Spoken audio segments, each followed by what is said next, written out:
Hi, everybody. Welcome back to another episode of Rapping with the Rep. I'm State Representative Ken Gordon, and this is going to be a really special show. I'm here with Bobby Collaiton, who's organized the Skate for the 22. And this is an organization that gets veterans together largely to talk about issues involving anxiety and depression and other issues that lead to the topic that veterans across this nation are faced with conditions that lead to suicides at a rate of what was believed to be 22, somewhere between 20 and 22 veterans per day, an astronomically high number. And Bobby has done something about it. And what he's done is he's formed a hockey team. And from that hockey team, he's got veterans playing hockey, having an activity they can look forward to. And as Bobby has told me, the most important time is the time spent in the locker room, between periods, before the game, after the game, going out after the game. So veterans realize there's somebody looking out for them, there with them. Bobby, can you tell a little bit about, what you've been in Burlington now for several years, right? Yes, I've lived in Burlington for just about 3 years now. Okay, and you're a veteran. Tell us about how you came to this organization, how you came to this idea, because you started the organization. Absolutely. So first of all, thank you for having me and giving me the platform to talk about our organization. My pleasure. This is important that our viewers hear about it. I was a 18-year veteran of the Army and the Air Force. I did 9 years in both, 9 years in the Army first, 9 years in the Air Force afterwards. And I did my fair share of tours, just like pretty much every service member today has done. And unfortunately, I've had several friends who either worked directly for me or were peers of mine that have committed suicide post-Iraq and Afghanistan deployments. When I was going through some issues myself prior to getting out of the Air Force, I pretty much, we call it checking the block. I had gone through a very bad divorce, probably not the best credit, didn't appreciate my job, and was kind of isolated. And the only thing I had that I could look forward to was playing men's league hockey, and this was in Florida. So believe it or not, there is a very large hockey presence in Florida. And I found that I was looking forward to the Sunday nights that I was with, the people on my team. And the bond that I formed with the people on my team, who were not military, but they were, just account managers and stockbrokers, all kinds of different walks of life. And the time we had together and on the ice, I could think about nothing but that. And so it put me in a place where I looked forward to, in a place where nothing else mattered. When I moved to Burlington, my fiance at the time, who's now my wife, had said, the first thing we're going to do is find you hockey. And you pretty much can't throw a rock in Massachusetts without hitting a rink or a hockey store. So it was pretty easy for me to do. And then I said, well, hockey is something that is my focus and gives me my release from anxiety and stress. So why can't I bring that to somebody else, to other veterans who may benefit from that? And I decided that I'm going to make it a point to try to find all the hockey playing veterans I could. So I would go to men's league games and adult hockey league games 2-3 hours before my game, and I would just go in the locker rooms and just ask, hey, are any of you veterans? Do you know any veteran hockey players? Here's my card. Have them call me. This is my idea. I want to put together a group that can maybe just get a skate, just do something to be together. And it just kind of snowballed from there. And believe it or not, I would find 2 or 3 per game, and then I would find guys and girls that had brothers or cousins or best friends or people they worked with. And slowly, I start to build this organization into a team. And we started, our very first game was on Veterans Day weekend of 2015 against the Boston Fire Department. 2 years ago. Yep. So we had 18 players against the Boston Fire Department, which is a very good team. We did very well, but we kept growing, because I had people that went to that game, that saw what we were doing, and then wanted to join right away. So I went from having 18 in the first game to growing that organization to over 200 veteran athletes currently registered right now. That's amazing. So the way we kind of organized it, and I had the help of a few other veterans, as co-founders with me, Who are they? So Charlie Bobish, who's still our director of operations, Burlington veteran? is a Burlington Veterans Air Force Academy graduate himself. So between him and myself and a few other individuals, we started building a bigger organization because we needed it. Yeah. So we incorporated in that same November of 2015 and applied for our 501c3 in January of 2016. And we received it in 8 days. Wow. Now, for those of you who don't know, 501c3 means that contributions to this organization are tax deductible. So in the eyes of the federal government, we The are IRS. considered a nonprofit organization. Right. So, and having it established in 8 days It's is amazing. unheard of. I have never heard of that. We had never heard I'm of it. a lawyer, and I'll tell you, I've never heard of that. So good for you. So the good thing was we got it in 8 days. The bad thing was we thought we had 3 to 6 months to really nail everything down and get Right. ready. But no, they said you're ready to go. And I think what drives people to or attracts people to our organization, both from a veteran standpoint and from a larger community standpoint, is our mission statements. So our goal is threefold. Number one is we want to bring veterans back to a team-based environment similar to what they had in the military, where they can place themselves in a mission. And that mission is to provide awareness and prevention of veteran suicide. So the players do that themselves. So the players don't pay to play. They show up, they get to play, they raise awareness, they talk about it in their community, they bring people to games, they bring people to events, they recruit other veterans. So we're doing that awareness. We're getting the word out that there is 20 to 22 veterans a day committing suicide. And with that, we also provide awareness and prevention training to these same veterans. We hold and host seminars where we talk about, you individually may not be facing potential suicide, but you may see somebody and you may see something that you learned in this awareness seminar that could trigger, this person's not doing right. What do I do? Because everyone says, oh, well, this person's, he's a suicide risk or she's a suicide risk. Well, what do you actually do at that point? Who do you call? So we give them the tools and arm them with that ability to do that. And Isolation is really, it's such an important issue to deal with. The Absolutely. isolation that people get into. Absolutely. And that was my goal in bringing back that team environment, is I didn't want someone to be on a Friday night, stuck home alone, not doing anything, and either drowning their sorrows in a bottle of whiskey or just being isolated and depressed and not happy with where they were because of what they used to do. Right. And then three, we also provide financial assistance to families of veterans that have committed suicide. So this is the hardest part of what we do, but we can give financial aid, we can give scholarships, we can also provide guidance to other organizations that can provide long-term assistance, whether it's psychological help or whether it's financial assistance. We can get them back into a better place. But one of the most unique things that we can do in instances like that is, I said we have 200 veteran athletes. We can take groups of those veterans themselves and go help out, whether it's to do yard work or whether it's to help repaint a house for a resale, to build that community back. And the biggest thing that we want to get out there is that it's us doing it for ourselves. Right, right.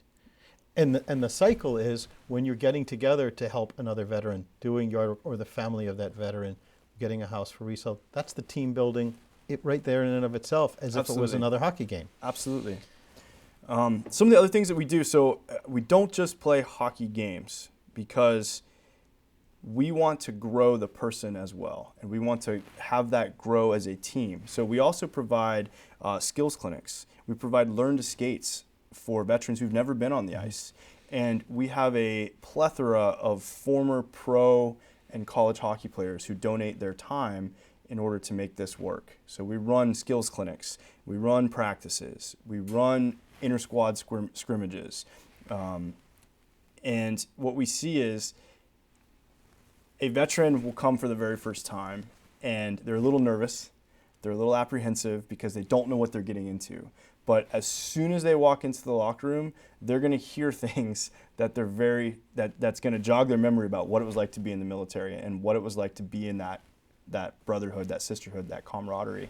And they're going to lighten up a little bit. Right. And they're going to get out on the ice and they're going to start to sweat. And there's going to be a former pro hockey player telling them, you need to do this, let's go, skate harder. And they're going to work, and they're going to look to their left and right, and their brothers and sisters are out there doing the exact same thing. And then at the end, they're going to go back in the locker room, and they're going to hear, oh, that was horrible, but it was awesome at the same time. Right.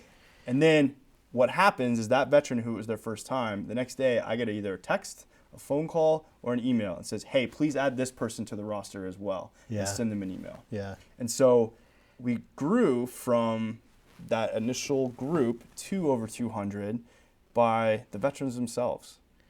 I didn't find all those people. They found themselves, and they found their brothers and sisters, and they bring them to the organization. It's amazing. I remember when we spoke, and it was about Mm-hmm. that 18. It was about a couple of years ago, and what you've done so rapidly.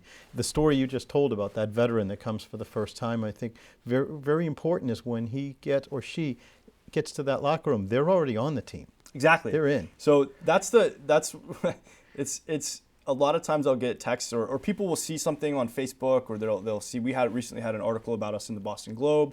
Last year there was an article about us in USA Hockey Magazine. Mm-hmm. And so I'll get like initial inquiries, and people are very skeptical, or not skeptical, I guess they're very just apprehensive. And the biggest question I always get is, how do I try out? And I said, you're already dead. Yeah, that's right. When you raised your right hand to serve this great nation, you tried out, Yeah. and there's a spot for you. And what's another unique, there's not another program like this in the country. There are veteran hockey organizations. A lot of them are for disabled veterans, Mm-hmm. but there's not an organization that specifically targets veterans to prevent suicide and bring them back and build them up.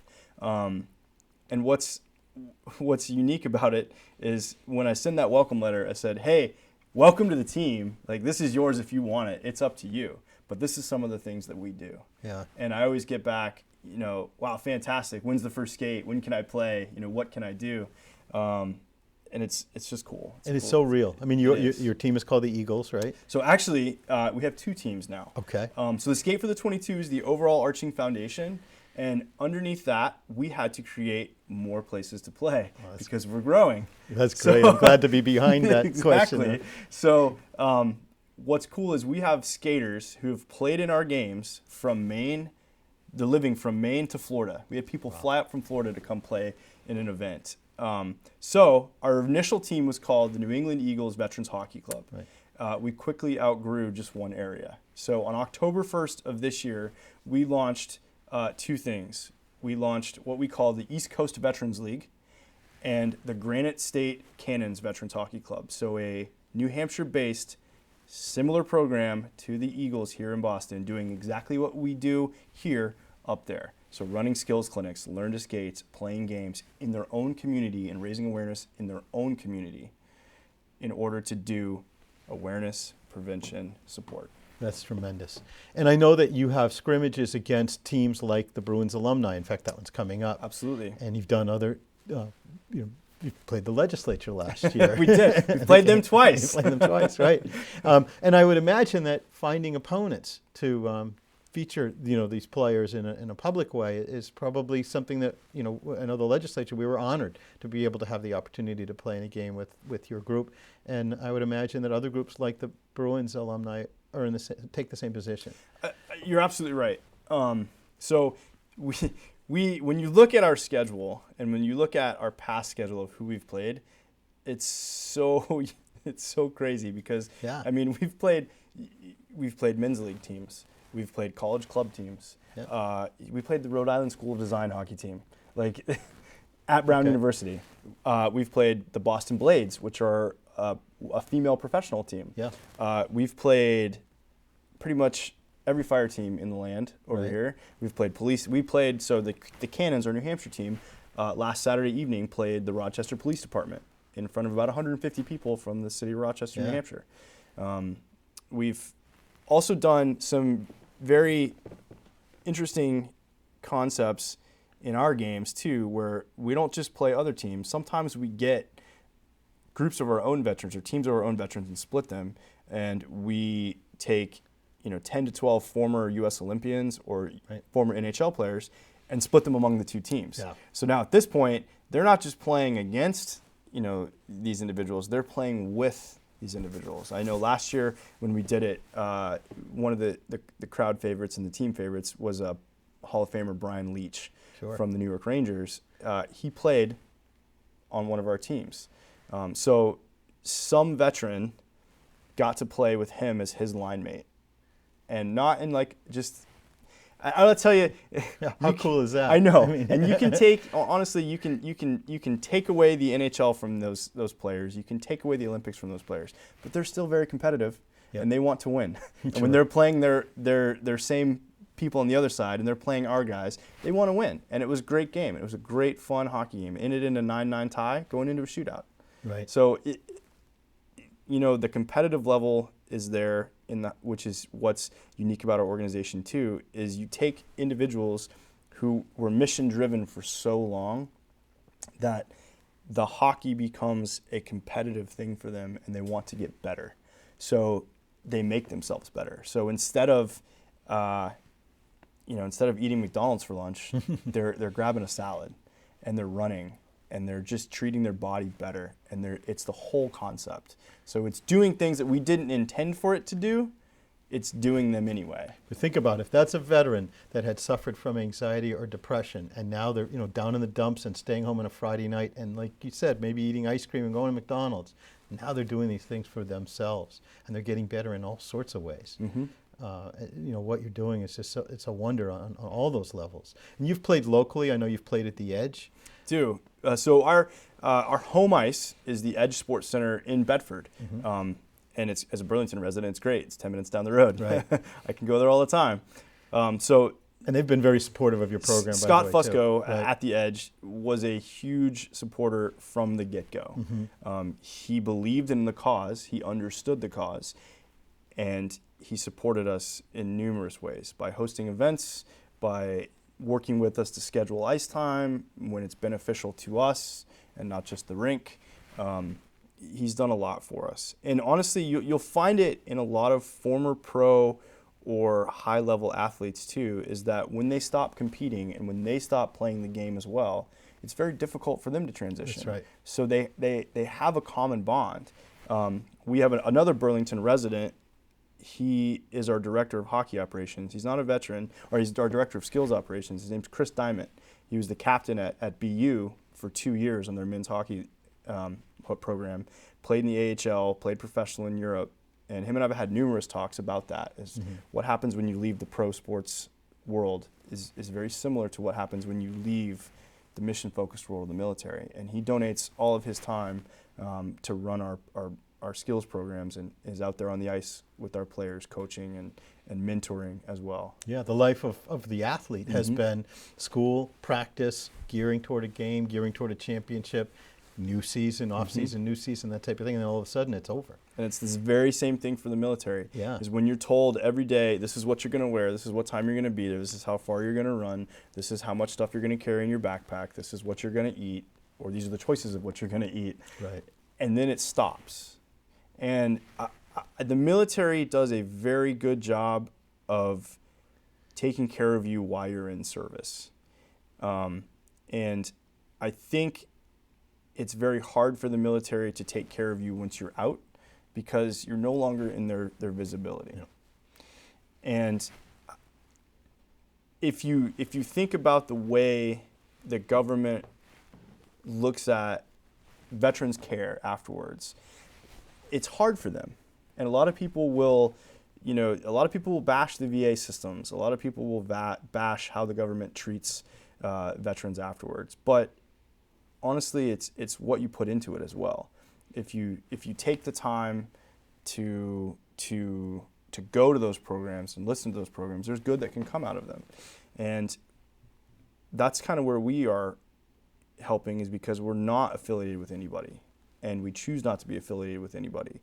We want to help our own help themselves to build a better community at large. What you're saying is so important. Before we transition to that, I want to make sure that our viewers know that the next game, or at least an upcoming game where they can see your program and see the players, is at the Edge, December Absolutely. 17th, right? That's correct. And you're playing the Bruins alumni. Yep. We talk a little bit about that. Tickets will be available. Tickets will be available. You can contact us through our website at skateforthe22.org. There'll also be a link to those. You can buy them at the door as well. But even before that, this coming weekend is a very special moment for the Skate for the 22. It's the first time that our New Hampshire team will be playing our Boston team. That's great. Now, this show is going to loop around probably beyond this coming weekend. So this coming weekend is the 28th of October. That's here in Bedford. And what's also very special about our organization is we have the ability to not only support our organization, but this game specifically is a breast cancer awareness game. So we're playing pink in the rink. Our players will be wearing special pink socks, donated. They're going to be giving $20 per person to keep those socks.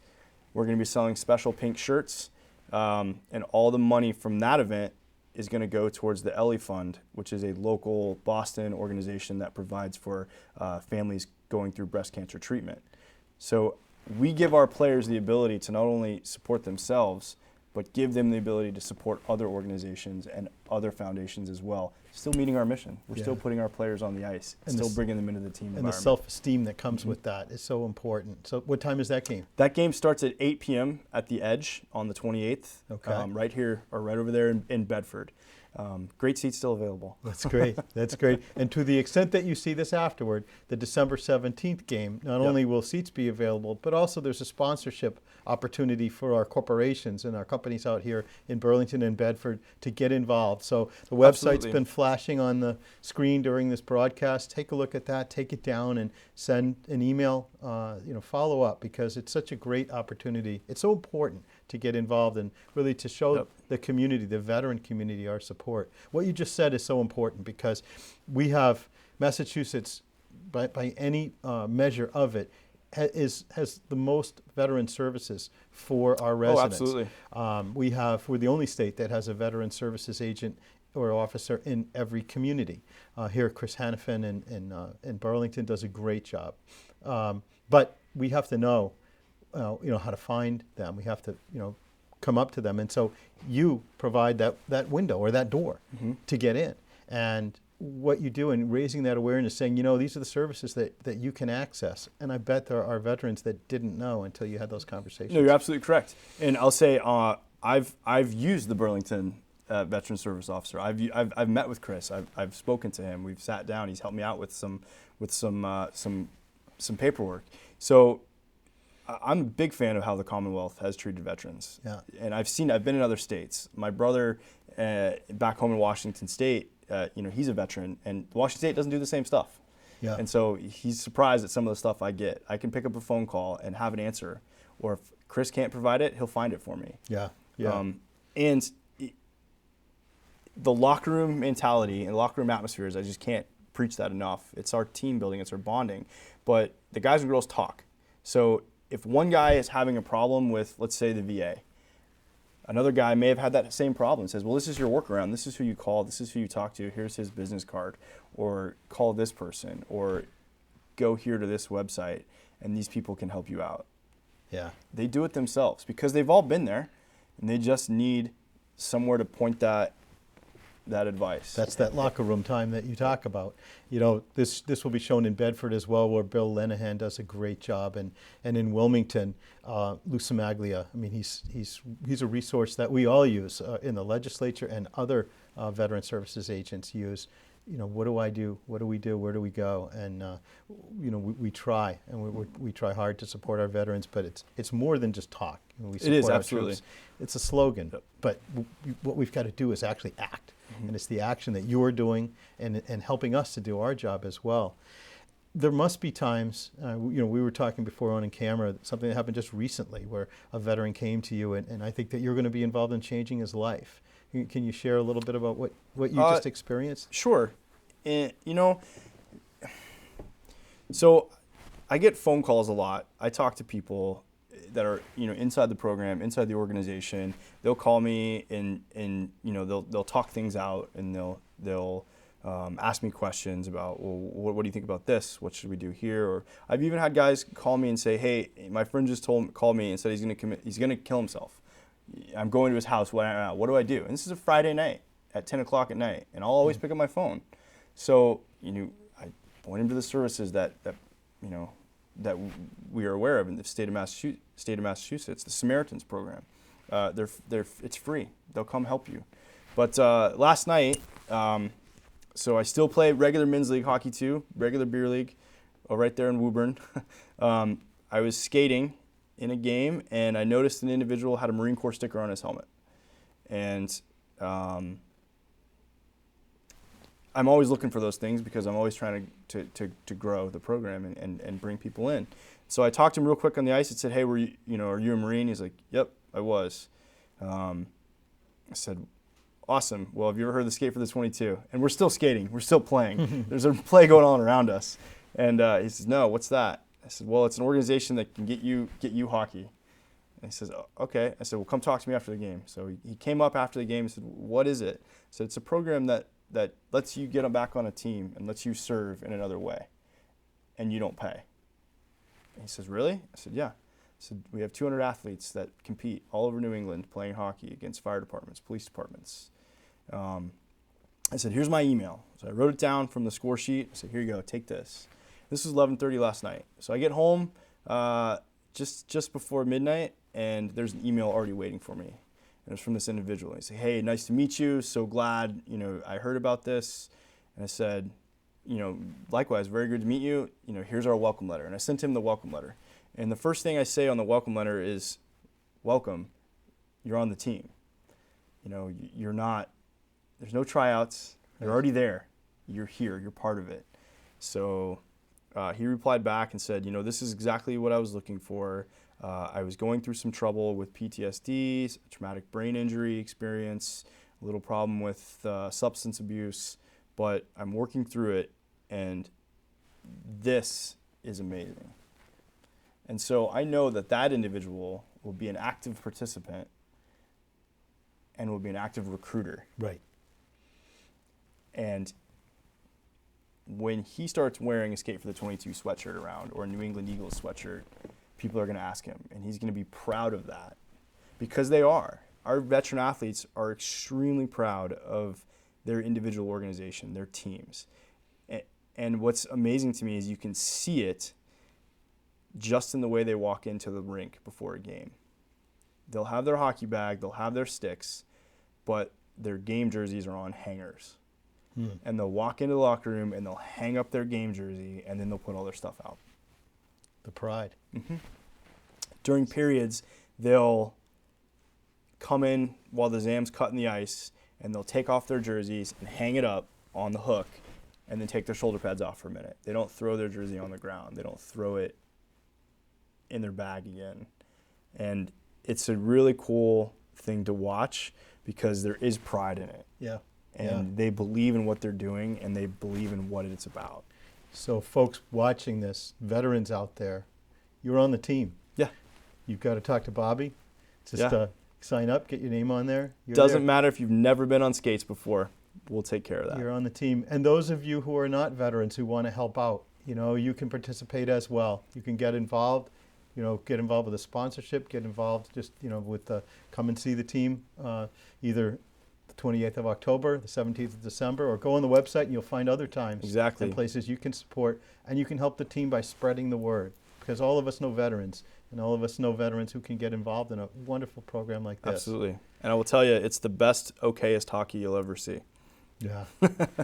Bobby, thank you very much for coming on Rapping with the Rep. I'm proud to have had you. This is an important program. So I appreciate it. Thanks for talking about it and helping to spread the word. Absolutely. Thank you very much for your time. Folks, thank you very much for watching Rapping with the Rep. We'll see you next time.